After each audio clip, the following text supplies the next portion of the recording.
After e4, d5, pawn takes and queen takes, knight to c3, and in this video we're going to go through queen to a5. So as mentioned in the first part of this saga, knight f3 is the following move. So bishop g4, now here you attack the bishop straight away. So in the previous video we only went through bishop h5, we still have to see what happens after bishop takes knight, or this variation, queen to h5, pinning the pawn in h3, meaning that we cannot take the bishop because the queen will take the rook. I used to find this variation extremely annoying because I felt tremendously under pressure. So what's the next move now? Well, surprise, boom, take the bishop in g4 and give up the rook. So queen takes rook. Okay, we're down the exchange. However, the queen, if you notice, after the move d4, which comes now, has nowhere to go. Each one of these squares is attacked by a white piece or pawn, and white has already got a solid advantage.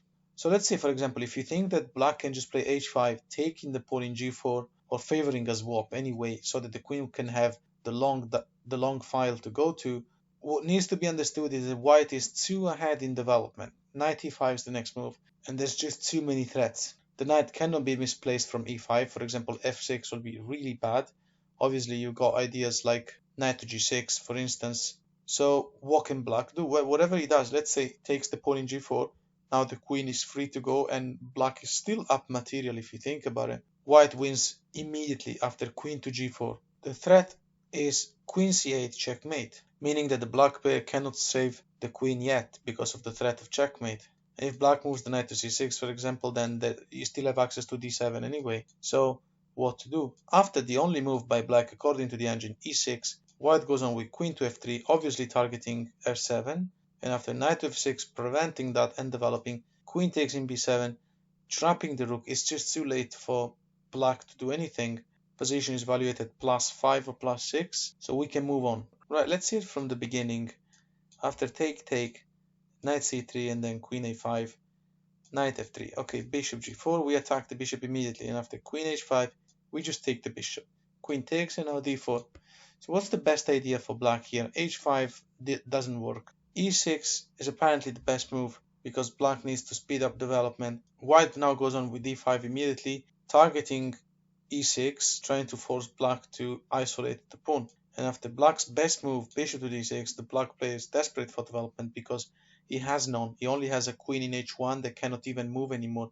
Black's got literally 0 pieces developed. The only one that is developed is the only piece that shouldn't be developed early in the game, and it's in h1, trapped. So after bishop d6, best move, and take, queen e2 is the best move, and it's putting pressure over e6, and now the computer doesn't even recommend that black try to do anything to save it because it just cannot happen. It can't really push the pawn because we got 2 attackers anyway. So after knight e7, best move, queen takes pawn, knight to c6, defending the knight and developing a piece. White continues with bishop to e3, and I think you all know where this is going. We're going to be castling longside and finally be able to do something against the opponent queen. After h5, which you may think it can happen now also because black cannot do anything else. He cannot attack the queen and he cannot castle any side. Our queen is very powerful in e6. White goes on with knight to g5, and after rook to f8, stopping the threat of f7, white castles long. And now finally the black player can take the pawn and be able to release the queen somewhere. But the situation, as you can tell, is completely compromised, of course. Funny thing, black is still up material. And now white plays knight to d5, the final blow. The knight in e7 is pinned, and obviously we have a threat of taking in c7, because after the bishop takes back, then queen d7 would be checkmate. The knight is guarding f7. Nothing really helps here. If rook to d8, for example, then knight takes in e7. Very simple. Black can't take back, basically, and we're going to be winning very soon. Well, if he takes with the bishop, then queen g6 is made the next move, and if he takes with the knight, bishop b5 is a discovered attack on the queen. This comes with a check, so the queen is lost. So from the start, let's have a look at this other setup. So queen takes, and then knight c3, and queen a5. Okay, knight f3 immediately. Now what happens after bishop to f5? Okay, now if you remember from the previous video, when the bishop went to g4, you attack it, the bishop goes back, and then g4, and then the bishop moves to g6. You have this idea of playing b4. This is actually the best move. And this pawn is absolutely poisoned. Black cannot take it. For more information, just go and check out the first part of this saga. However, we're in this position. And here we don't need to play h3, g4 or anything like that. Remember, when the light square bishop leaves the queen side and develops in the Scandinavian, this idea can be played immediately. So after bishop f5, play b4 immediately, attacking the queen. And I'm not going to go through what happens after queen takes, because it's extremely similar to the first video. And also it's a bad move because of rook b1 and then the rook infiltrating in b7. So that idea has been explained. Let's move on. Queen b6 is the best move. Obviously there was nowhere else to go. b5. The queen can't really go anywhere on these squares. They're all controlled. The only square available would be queen b6, apart from queen b4. So now white continues the attack with knight to d5. The game is compromised already. What's black gonna do? Well, not many squares available once again. All of these squares here are attacked. So where to go? The queen will have to be on this rank. But even then, white is just developing. And queen to c7 is not possible, obviously, because of the tactic bishop c6, pinning the queen to the king. And if the queen takes, then you go knight c7, recapturing the queen. That's very basic. So the best move, of course, is queen to d6, because the queen couldn't really go anywhere on the king side, because knight c7 making a fork to the rook and king was a threat. But after queen to d6, knight to e3, attacking the bishop. Let's see two options now. One of them is saving the bishop, bishop to g6. So let's start with this. White now goes on with knight to c4, attacking the queen. Remember, the queen can't go to f6 to attack the rook because the knight is defending b2, so white will just play b2 and attack the queen and develop even more. So let's see what happens after the queen just goes back to d8. Well, of course, you can see we have a lead in development. White plays the best move now, which is a3. It's a slow move. This is to solidify these two pawns. And also, white can't really expose himself too much. There's no much you can do. You can't really develop this light square bishop to anywhere meaningful, and you want to keep the possibility for your bishop to potentially develop on this diagonal, which is usually the good one to do against the Scandinavian.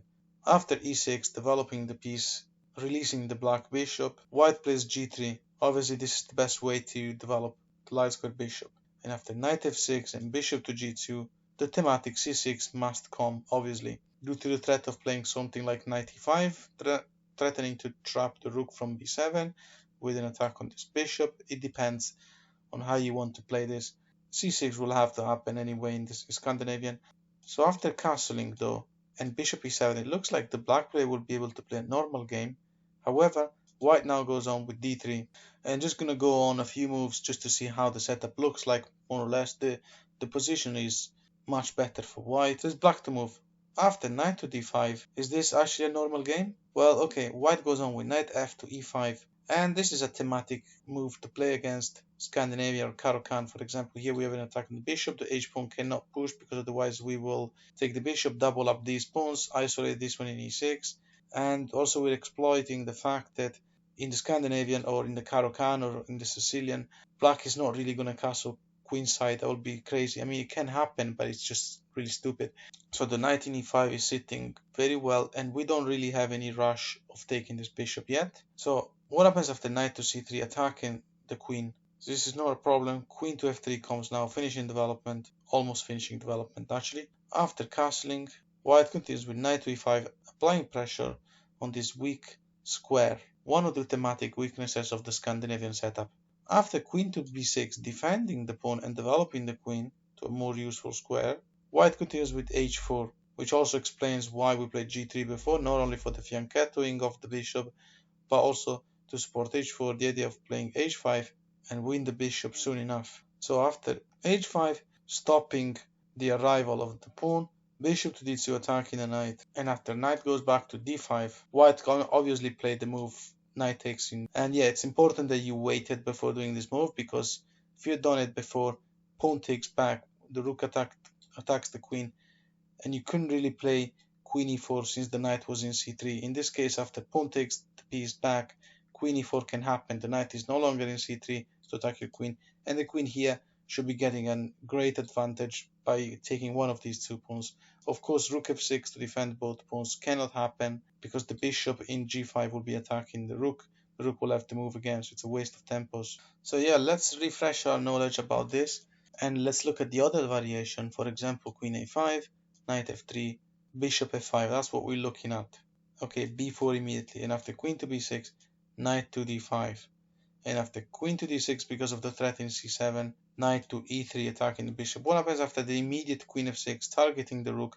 This time we don't have the idea of playing bishop b2 being defended, because the bishop in b2 will not be defended. Here white simply saves the rook by playing rook b1, and after best move by black, which is e6, bishop to b2 attacks the queen, develops a piece, and after queen to d8, white now recaptures the bishop. Of course, yeah, you can't really not go to d8, like you can't really go to g7, to g6 and keep supporting the bishop, so in case of knight takes, queen takes back, and black preserves the integrity of the pawn structure, because you have ideas like knight h4, so it looks terrible for black. So after queen to d8, we take the bishop, pawn takes back, and now bishop to c4. White's position is already evaluated much better than black. And now white is preparing knight e5 with threat on f7.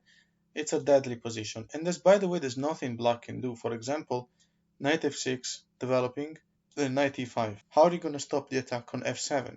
You can't. You have to give up material and position as well. Another example would be bishop to e7, but then bishop to g7, winning a lot of material for white. And not even the check helps. Queen to e7 check. White goes back to e2, and what white has achieved is that now black will have to move the queen again in order to develop the bishop, and the bishop can't develop from the fianchetto because of the rook hanging, so the black queen will have to move again, whereas our bishop went from c4 to e2 where it still developed.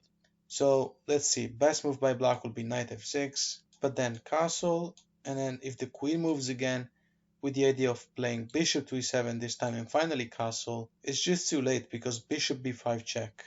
And after pawn attacks the bishop, rook e1 check, bishop blocks, and it looks like the black player will actually be able to finally castle. But it's just too late. Bishop simply takes the knight. Obviously the pawn can't take the bishop back because rook takes e7 is a deadly threat, or you might as well even play bishop e7.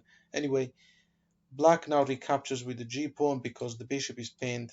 And now white to move, white plays bishop to f1, position evaluated +5 for white. Black has got nowhere to castle and a tripled up isolated pawns.